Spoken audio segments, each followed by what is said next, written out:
What's good, YouTube? This is Boxingwave. Please subscribe to the channel. Just another quick video on Anthony Joshua. A couple of new bits of news that's came out. I did live yesterday, and I know we did a lot of the Francis Ngannou coverage, and plus we talked a lot of other things when it comes to boxing. Michael Benson took a quote from Anthony Joshua where he was speaking on his new trainer, Ben Davidson. All right. If you don't know, Ben Davidson hooked up with AJ to prepare in his last fight against Otto Wallen, where he was able to stop and dominate Wallen.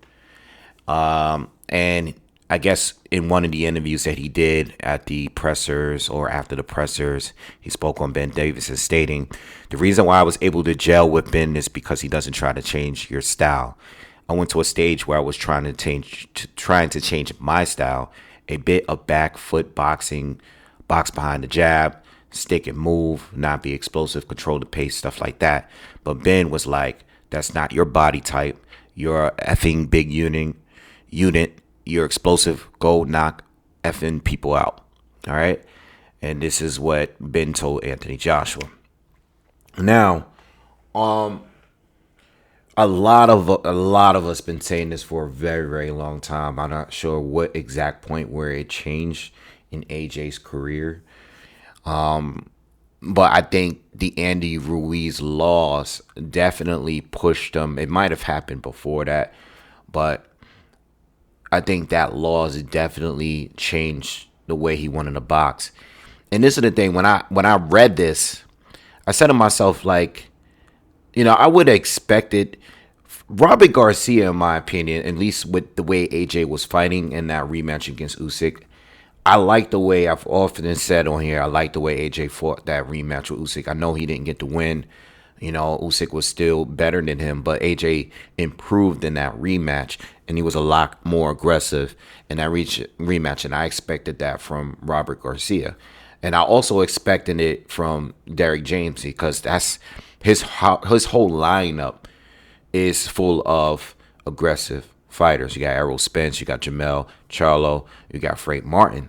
So, to be honest, I always thought that it was an AJ thing on why. I mean, he says here in this quote that Ben wasn't trying to change his style, but he went on to say that he, as an AJ, was trying to change his style. Like, he wanted to change his style. So, I mean, none of us are there. I don't know what kind of chemistry he had with his previous coaches. But it seemed like the chemistry just never really was there.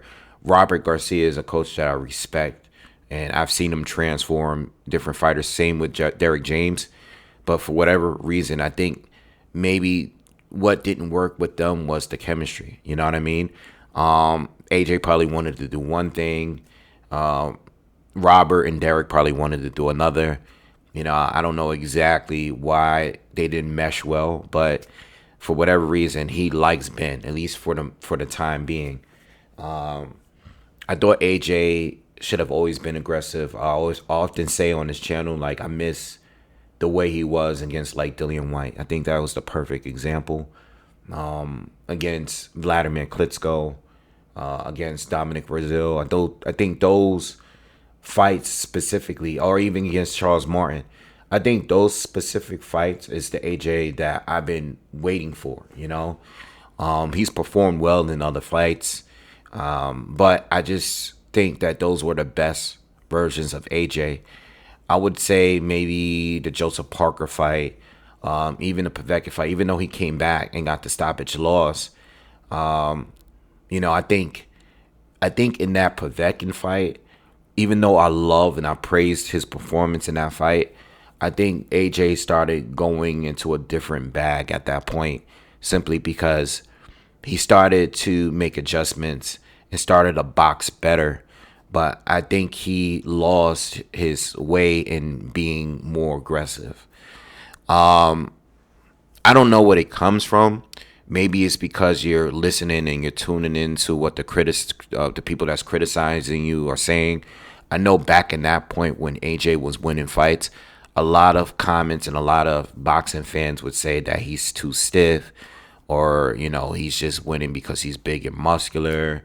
They were saying that he was too robotic. And this is what people that love Tyson Fury would say. This is what people that love Deontay Wilder would say. So maybe he started to feed into what people were saying about him and not sticking to what he was good at. I always thought he boxed well, but I think he pushed more to being a bully and being a puncher and being a big man. And I think that's what he should do. I don't think he was ever built to be a slick fighter. I know he looked good against Andy Ruiz in that rematch, but he did what he had to do coming off of the loss, and that was to pick up the win. And I don't think that his style was supposed to just be about that.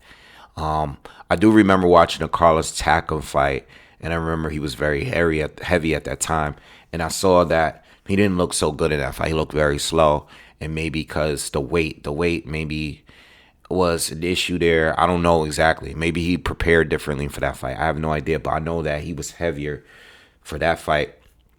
And that was probably part of the reason why he was so slow in that fight. And he didn't look that great, he still got the stoppage, but he didn't look good that fight. That was probably one of his not worst performances leading up to the actual loss to Andy Ruiz in that first fight. So I like what he's saying here. I think sometimes, I said this when he was jumping around in the U.S. and bouncing around and looking for a trainer to work with that time, leading up to the Usyk rematch.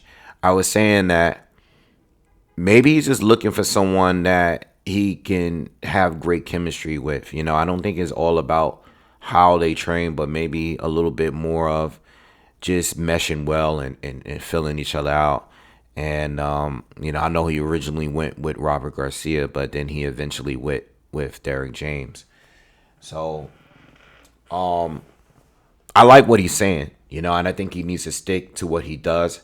And even if he is to lose another fight, I still think he needs to stick to what he does. He went a good few years just talking about how he's still learning. He's learning. He's still trying to become a good boxer. I know he was really disappointed by losing to Usyk because I think he tried to beat Usyk in boxing. And it's like, dude, no, you got to use your strengths to your advantages. It's about winning. It's not. You can't go on that level and think that you're learning. Like, you got to go in there to win. And you got to use your advantages by being aggressive. And even though Triple D got stopped by Usyk, and even Derek Chisora lost to Usyk, it's like they fought their fight. They used their size against Usyk, and Triple D was going to the body often. And I felt like Joshua did better in the rematch, but I thought Joshua still could have did more by being more aggressive and being a bigger man and fighting like he's a bigger man. All right, so I just wanted to address that real quick and move on to the next topic.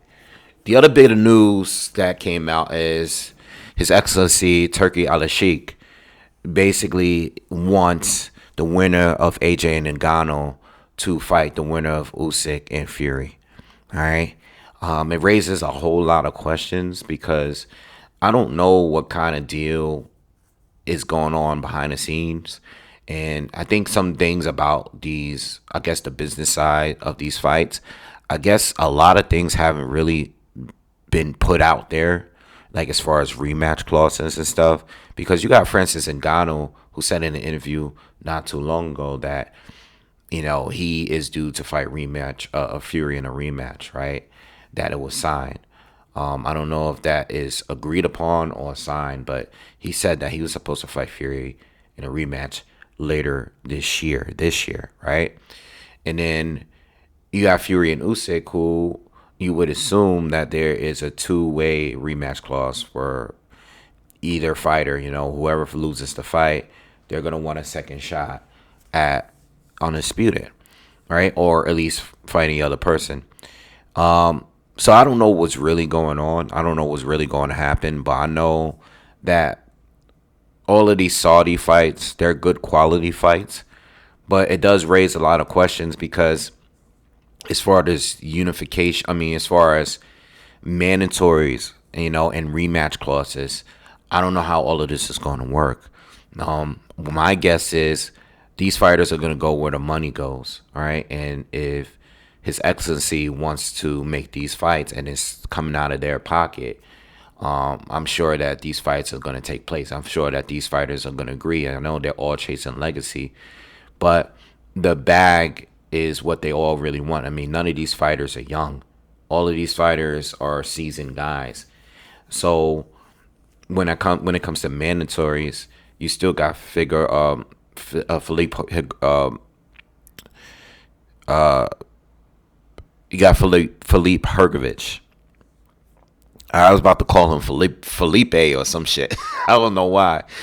Philip Hergovich is a Mando for the IBF, and Zhilei Zhang, who is going to be fighting Joseph Parker, is basically the number one WBO guy, right? And they both want their title shots, but Zhang is already scheduled for another fight.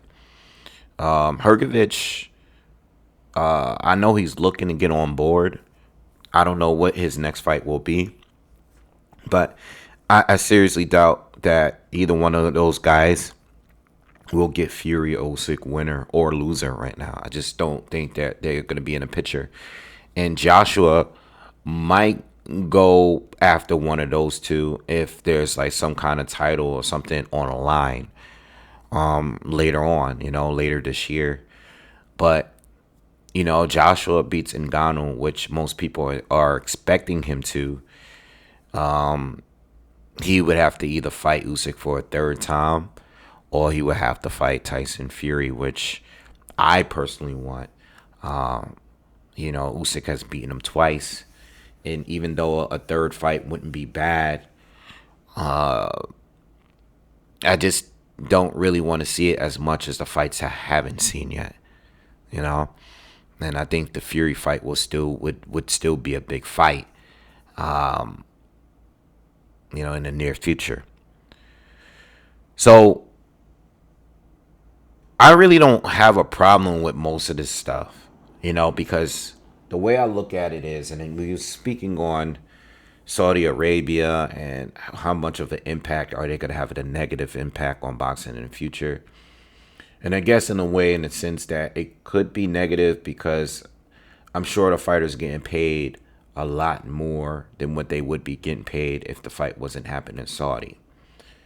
So I'm glad that the fighters are getting paid. But what happens when they're not fighting in Saudi? Are they going to fight anywhere else? Are they going to fight in Wembley or the O2? Are they going to fight in Las Vegas and the MGM and stuff? Are they going to still want to have these kind of fights in Madison Square Garden or in Dallas Cowboy Stadium? I don't know if they're going to be interested in taking fights. It seems like the quality fights are only going to be in Saudi Arabia, and the majority of the other fights are going to be like wherever, because they're probably not going to get paid nearly as much to fight in these other spaces. With that being said, these guys are putting up the money and we're getting the fights. So even if we're not getting the fights where we want them, we're still getting the fights, and that's still better than what we were getting before, which was, a bunch of cherry pick fights. So I like what we're getting. I think more fighters need to jump on the opportunity because they might not make as much money as they would in other places. I know that I don't know what's really going on with the PBC and the fighters that were on Showtime. But if you are a free agent right now, I strongly suggest you be signing over there with Queensberry or with Matchroom, simply because it looks like Matchroom and Queensberry, Frank Warren and Eddie Hearn has settled and squashed their beef, and they look good working together now. And I think that is where people need to go right now. You know what I mean? I'm sure it doesn't have to just be those two specific guys because, we know that Deontay Wilder was just over there in December. But get on it now. It's just that one thing is you'll get paid, but most likely you'll be fighting someone that is going to be tough. You know, it's not going to be cherry picked fights, but you'll be getting paid. All right. Yeah. So I don't know what's going to happen with this whole AJ thing. In Ngannou, I still feel a little weird about Ngannou getting an opportunity to fight for a title, and I guess whoever wins Tyson Fury and Usyk, you got to remember all four titles will not be on the line. I'm not expecting them to, because those titles are probably gonna get vacated or they're gonna be stripped, because those mandatories are gonna be in position to fight for a title, and they're not gonna get their shot. You know, so these guys are kind of expecting to have to fight for the vacated titles, but you just never know, man. If these guys are willing to take another step aside, maybe the winner keeps the belts. We just gotta wait and see. I don't really think Usyk is gonna be sticking around too long. You know, Usyk wants to be undisputed, and I don't think he really wants to continue boxing for too long. For Fury, I could see Fury sticking around if he wins. If he loses, though, I don't know. I think he's gonna have a hard time dealing with that loss, because I feel like Fury has been doing everything in his power to avoid Usyk, you know, for whatever reasons. All right, but anyway, let me know what you guys think in the comments. Please subscribe to the channel. I'll see you guys on the next one. Peace.